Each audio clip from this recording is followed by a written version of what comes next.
And today we're going to be talking about why digital nomads thrive as recruiters in Southeast Asia.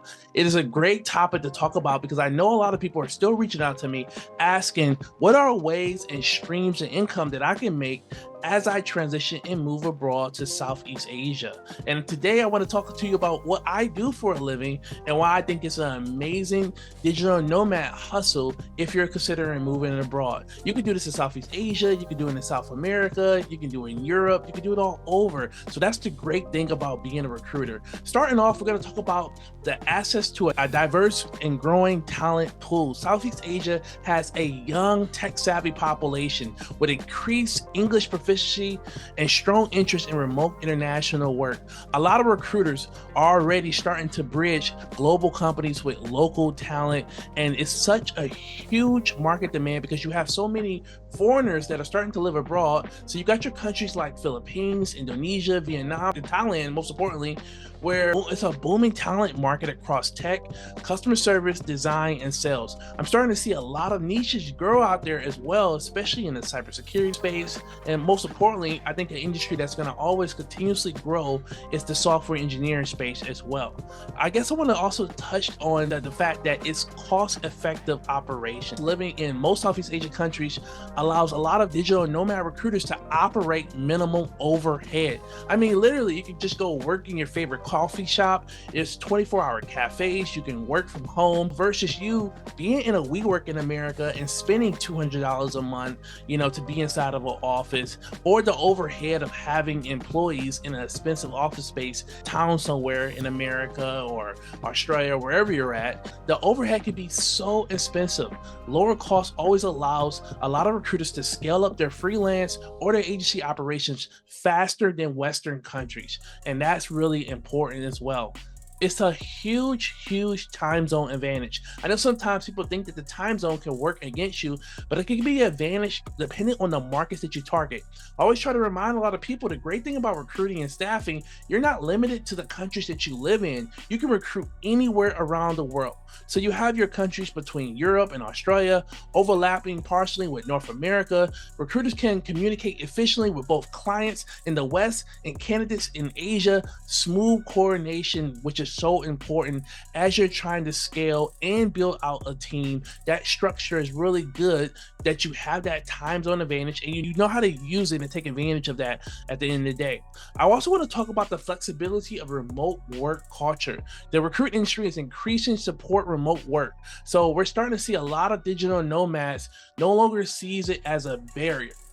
So a lot of companies are not seeing it as a barrier for people to work abroad. But think about it, a lot of companies are not letting their employees leave as much. So a lot of people who are usually watching my videos are usually at that stage where they're transitioning to try to look for a new industry. So you can work remotely as a recruiter for a recruitment company, or you may be in a position to just start an agency yourself. It's pretty easy, and I do teach people how to do it at nomadrecruiters.com.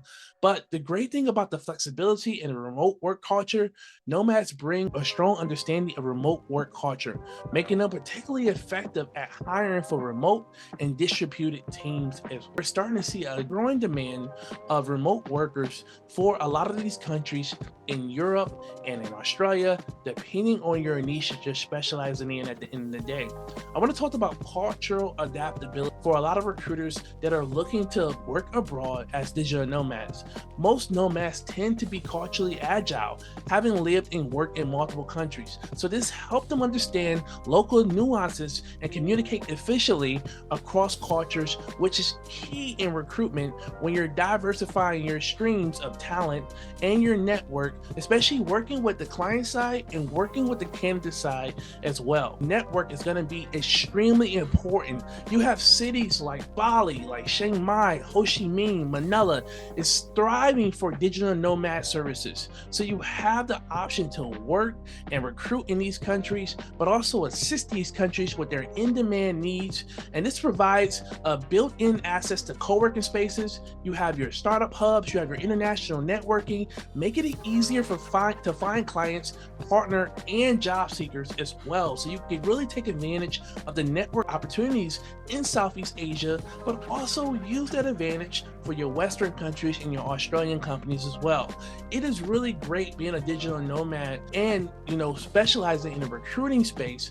But I think what's so great about it is that you have access to Southeast Asia, but of course you also have access to those Western countries where the fees may be higher and you can make more money. But the beautiful thing about living in Southeast Asia, you don't need much. So whatever you desire, whatever you want, you can have. It's no Lambos, it's no mansions here. I mostly just teach people how to be free if you want to learn how to start your own agency as well. I want to touch on one last point. I want to talk about language and technical skills. Many digital nomads are fluent in English and experienced with modern recruiting tools like LinkedIn Recruiter, ATS platforms, and sourcing extensions, combined with local market knowledge that brings a hybrid recruiting model to the traditional recruiting route. So you have a huge advantage over your giant companies, your Robert Walters, your Hayes, when you're working as a digital nomad recruiter, because your process and your steps are more innovative and they're more newer at the end of the day. When I talk to a lot of people are always like, well, AJ, what is recruiting? What is staffing? All you're doing is helping a client find a candidate, and you're helping a candidate find a job.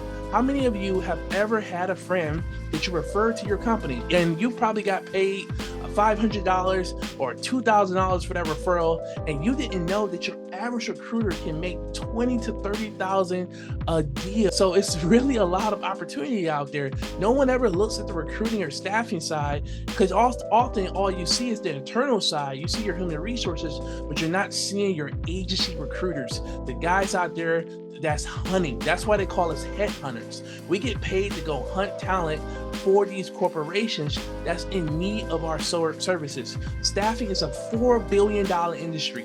Everyone's doing day trading, everyone's doing e-commerce, everyone's doing Amazon FBA, but a lot of people are sleeping on the recruiting and staffing world. So if you're interested in learning more about recruiting and staffing, hit the links below. Check out nomadrecruiters.com. I need you to hit that like button, subscribe to the channel, comment, boy, support your boy. I got 10 kids to feed out here. I'm hungry, and I appreciate you guys for watching another video on my channel. I'm looking forward to talking to you soon.